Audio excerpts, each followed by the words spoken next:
भाग 20 बेताल पच्चीसी। वाचक हिमांशी। समय अप्रैल 2026। भाग 20। चित्रकूट नगर में एक राजा रहता था। एक दिन वह शिकार खेलने जंगल में गया।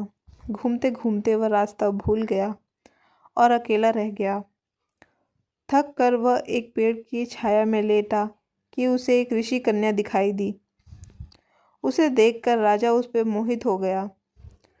थोड़ी देर में ऋषि स्वयं आ गए। ऋषि ने पूछा, तुम यहाँ कैसे आए हो? राजा ने कहा, मैं शिकार खेलने आया हूँ। ऋषि बोले, बेटा, तुम क्यों जीवों को मारकर पाप कमाते हो?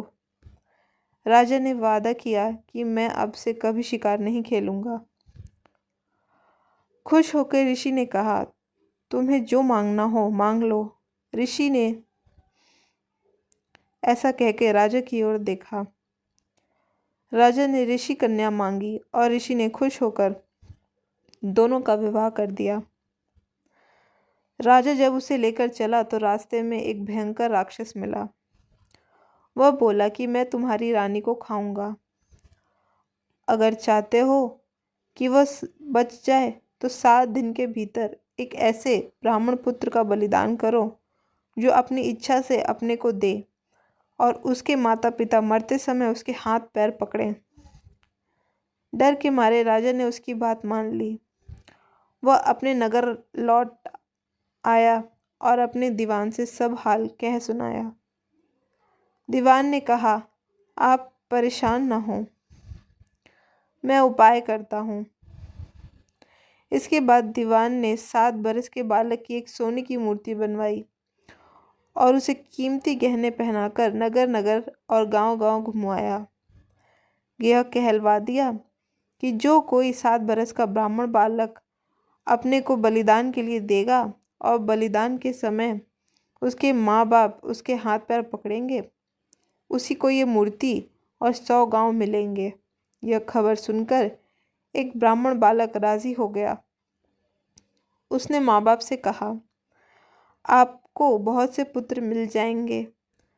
मेरे शरीर से राजा की भलाई होगी और आपकी गरीबी मिट जाएगी। माँ बाप ने मना किया पर बालक ने हट करके उन्हें राजी कर लिया।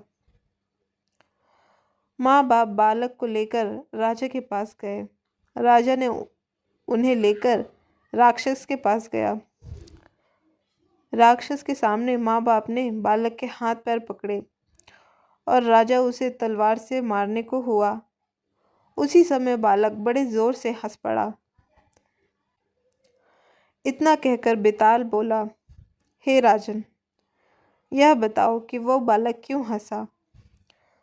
राजा ने फौरन उत्तर दिया, इसलिए कि डर के समय हर आदमी रक्षा के लिए अपने माँ बाप को पुकारता है।